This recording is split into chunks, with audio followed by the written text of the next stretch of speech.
When you change the way you look at things, the things you look at change. Albert Einstein once observed that the most fundamental and major decision that you have to make in your life is this: do I live in a friendly or a hostile universe? Which is it? Is it a universe that is filled with hostility and anger and people wanting to hate each other and people wanting to kill each other? Is that what you see? Because when you see the world that way, that's exactly what you will create for yourself in your life. And the interesting thing is that this is not just a clever play on words, that when you change the way you look at things, the things you look at change.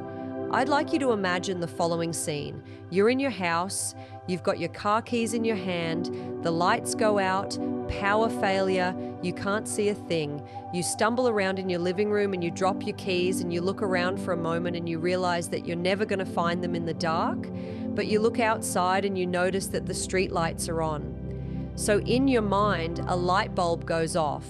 I'm not going to sit around here in the dark and grope around looking for my keys when there's a light on outside. So you're out here and you're groping around and you're looking for your keys and you're looking and your neighbor comes along and says, "What happened, Wayne?" "Well, I dropped my keys." "Oh, I'll help you look for them." And the two of us are now down here looking for our keys and looking. Finally, he says to me, "Excuse me, but where did you drop your keys?" "Well, I dropped them in the house." He said, "You mean to tell me that you dropped your keys in the house and you're looking for them out here in the street light? Doesn't make any sense." And I said, "Well, it doesn't make any sense to grope around in the dark when there's light out here." Now you laugh and you think how silly that is. But isn't that exactly what we do when we have a problem, a difficulty, a struggle that is located inside and we're looking for the solution outside, someplace outside of ourselves? It would be like going to the doctor and telling him all of your symptoms. And the doctor says, "Oh boy, you've got a lot of symptoms." And he starts writing out prescriptions. You need a prescription for this symptom. You need a prescription for that symptom. And finally, he gets this 4 or 5, and you go to walk out and you say, "Well, I'd like my prescriptions." He said, "No, no, no, I'll give this one to your mother-in-law, and I'll give this one to your neighbor, and I'll give this one to your daughter, and I'll give this one to your father." I mean, you are the one with the struggles and with the difficulties. Expecting somebody else to change or something outside of you to get better in order for you to make your life work is something you have to really take a hard look at.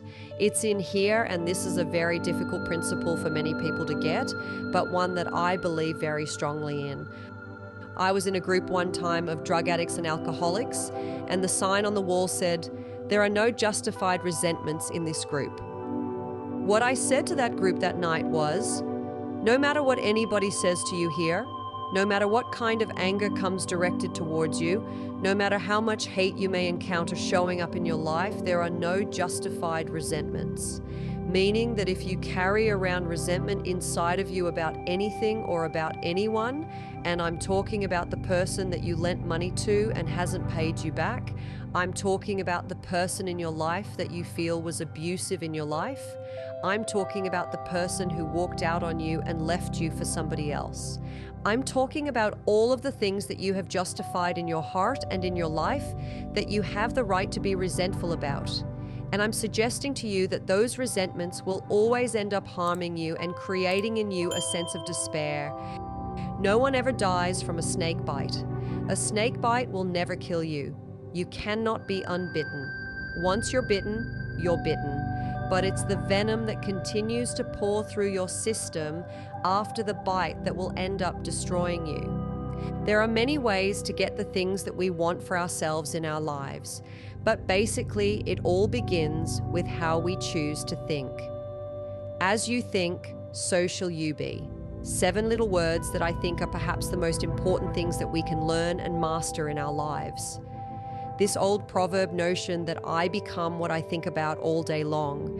And once you know that what you think about is what expands, you start getting real careful about what you think about. You don't allow your thoughts to be on anything that you don't want or that you wouldn't want to have manifest or show up for you in your life. Have a mind that is open to everything and attached to nothing. One of the central principles of my life is that no one knows enough to be a pessimist about anything. and that each and every one of us, when we close our mind to what is possible for us or what is possible for humanity, closes off the genius that resides and lives in each and every one of us. Having an open mind doesn't necessarily mean finding fault with all of the things that you've been taught by others. It means opening yourself up to the potentiality and the possibility that anything and everything is possible. Having a mind that is open to everything and attached to nothing really means finding within ourselves the ability to get rid of a trait that I find so common in the contemporary world. Do you know that most people that I meet spend their lives looking for occasions to be offended? They actually are out there hoping that they can find some reason to be offended. And there's no shortage of reasons. They're out there everywhere. The way this person dressed, what the worst person said, they turn on their TV, they hear the news, they're offended by this. Someone used language that they didn't like, someone doesn't share the same customs as you. People all day long, in fact, if you keep track tomorrow, you will find probably 100 reasons that you can go around being offended. But a mind that is open to everything and attached to nothing is a mind that says, I'm never looking for anything to be offended by, and that whatever anybody else out there has to say, my response to that is, that's an interesting point of view. I've never considered that before. The next principle I call, don't die with your music still in you. And who better to quote than Thoreau when he talked about some of us hear a different drummer and we must march to the music that we hear.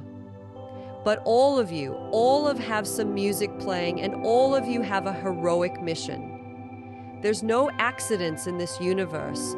We all show up here with a purpose. There's an intelligence that is a part of everything and everyone, and all of us are connected to it, and too many of us are afraid to listen to that music and march to it. You out there, I know you have a book you wanted to write. I know there's a composition you wanted to compose. I know there's a song you want to sing someplace. Maybe you want to raise horses out in Montana, or maybe you want to open up an ice cream shop on Cape Cod. Who knows what it may be? Maybe you just want to travel and see the world. Maybe you want to go into a relationship with someone, but you've been afraid to, but your heart says it's the right thing to do. All of us feel something. And in Leo Tolstoy's famous novel, The Death of Ivan Ilyich, he asks this question that would be terrifying to me. He says, as he has his accountant from Moscow lying on his deathbed contemplating the horror of this question, what if my whole life has been wrong? I've known what my music is. It's playing right now.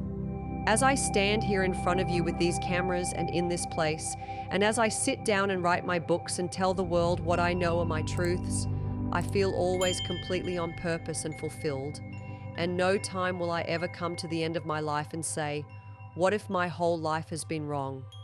Whoever you are, whatever that music is, however distant it may sound, however strange, however weird others may interpret it to be, don't get to the end of your life and know that you're going to leave and not have it played yet. Don't die with your music still in you.